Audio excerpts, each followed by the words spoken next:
Today, let us talk about the Aviator game. Today, I will explain it deep enough, so don't move or skip this video. Don't miss or skip even a single point, because every part of this lesson is important.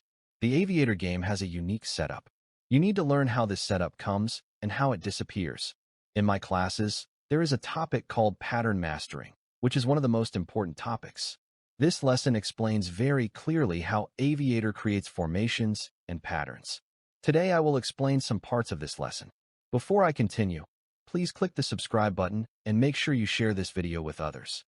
First of all, Aviator keeps repeating patterns. Any pattern you see that has already been created can appear again later. This scenario happens all the time in this game. I mean, the game repeats its setups in the form of patterns. For example, if you spot the first two pairs of pinks, this same scenario may appear again after a few minutes. This is one of the best ways to study this game. By studying these patterns, you will understand the game better and learn how to manage it well. Most people only focus on the current round, but they don't pay attention to the formations being created. Once you understand how formations are made, you start seeing things differently. That is why pattern mastering is such an important topic in my classes, because it teaches you how to identify these formations and understand how they repeat over time. Now let's learn something from this pattern and see why I keep telling you that the Aviator game repeats pattern setups. If I am helping you, please share this video with others so they can also learn this important lesson. And don't forget that I have classes loaded with all this educational information, where I explain these topics in much more detail. Now, look at this pattern carefully. The first pattern is what I call the ladder trick formation. This means one pink appears at the bottom, then another pink appears on top. At first, the game seems very bad because there are no good multipliers appearing back to back. But here is one lesson you should know. No matter how bad the game looks, if pinks are tied together in a formation, there is a big chance that the same setup will form again in the exact same way. This may surprise you, but just observe the game for some time, and you will understand that what I am sharing is something that keeps appearing over and over again. To use this idea, you first need to identify the very first pink pattern. Then keep it in your mind because there is a good chance you will see a similar formation again, even if it takes some time. The important thing is to recognize that second pattern when it starts building. Once you spot the second formation, your focus is on the top pink that completes the setup. It becomes very clear that the pink should appear above the previous one, just like the first ladder formation. That is when you prepare yourself before the pattern is completed again.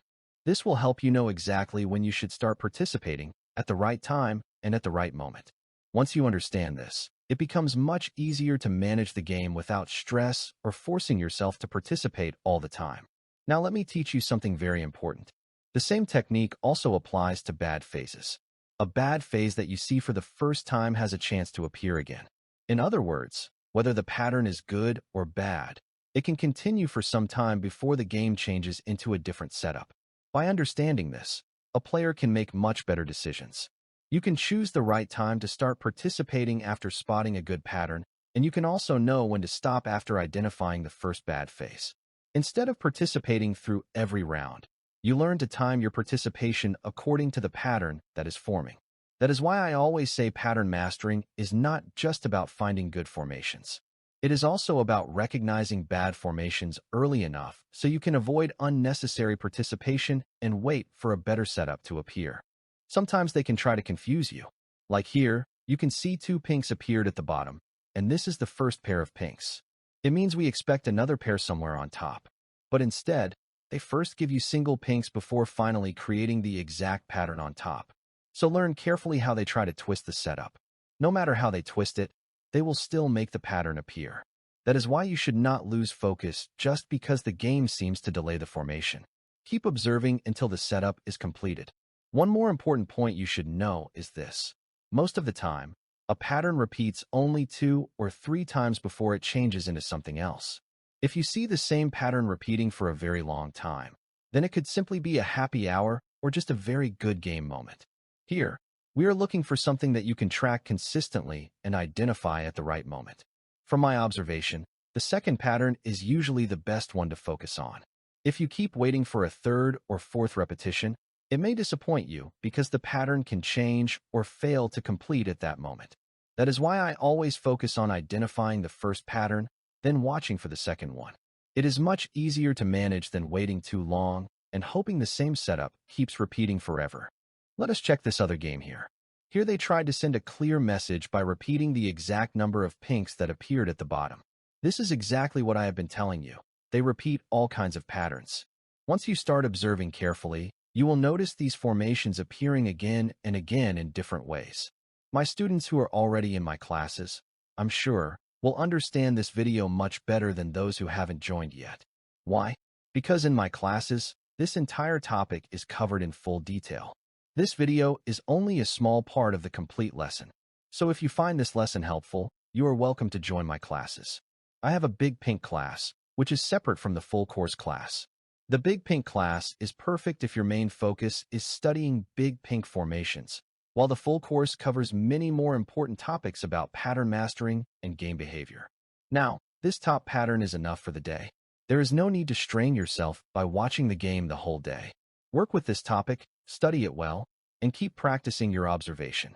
The second formation is usually the best one to wait for because, in many cases, it doesn't take long before it appears. That is why patience and observation are the key to understanding these repeating formations. Here you can see they repeated the pattern 3 times. Yes, sometimes it can repeat more, just as I said earlier. Most of the time, a pattern repeats twice or 3 times, and during happy hours it can repeat even more. But for me, I always focus on the second pattern only. It is the safest and best formation to target. I have followed this study for many years, and it is something I still observe today as I speak. It doesn't seem to disappear because I keep seeing it whenever I carefully observe the game. The first pattern is there to give you a message that another similar pattern may appear. In other words, when you spot the first formation, you should start preparing yourself for the next one. That is why I don't recommend fully participating in the first pattern. The first formation is mainly for observation. It tells you that pattern mastering may just be getting started, and if your observation is correct, you can be ready when the second formation begins to build. This is why patience is very important. Don't rush into every setup. Observe the first formation, prepare yourself, and then wait for the second one, which is usually the pattern I focus on the most. As I said earlier, any pattern can repeat. Here, it was only 1 pink, and after the 4 and 5 minutes gap, another single pink appeared on top. This shows that they decide which kind of formation to deliver. If at one moment they deliver a double pink formation, keep in mind that after a splitter gap, that same pink formation can repeat again for a few more formations before it changes into a different pattern phase. This is where studying the game becomes very important. That is why I have shared these tips with you, to help you understand how to study the Aviator game instead of just watching every round. The more you follow the game history for some time, the more you will understand the concept of what they are trying to create. Remember, I have many more lessons in my classes. If you need to learn more, just leave your views in the comments section, and I'll be happy to guide you. This is one of the important topics I wanted to share with you today, and it also shows why the other lessons in my classes are so valuable. To understand the Aviator game better, you need to go through different topics and theories, then combine what you learn into one complete strategy that works for you. One lesson alone is not enough. The more topics you understand, the easier it becomes to connect everything together. For today, that's enough. I hope you enjoyed this video and learned something valuable. Please don't forget to subscribe, like this video, and share this information with others who may benefit from it. Thank you for watching. Bye-bye for now, and I'll see you in the next video.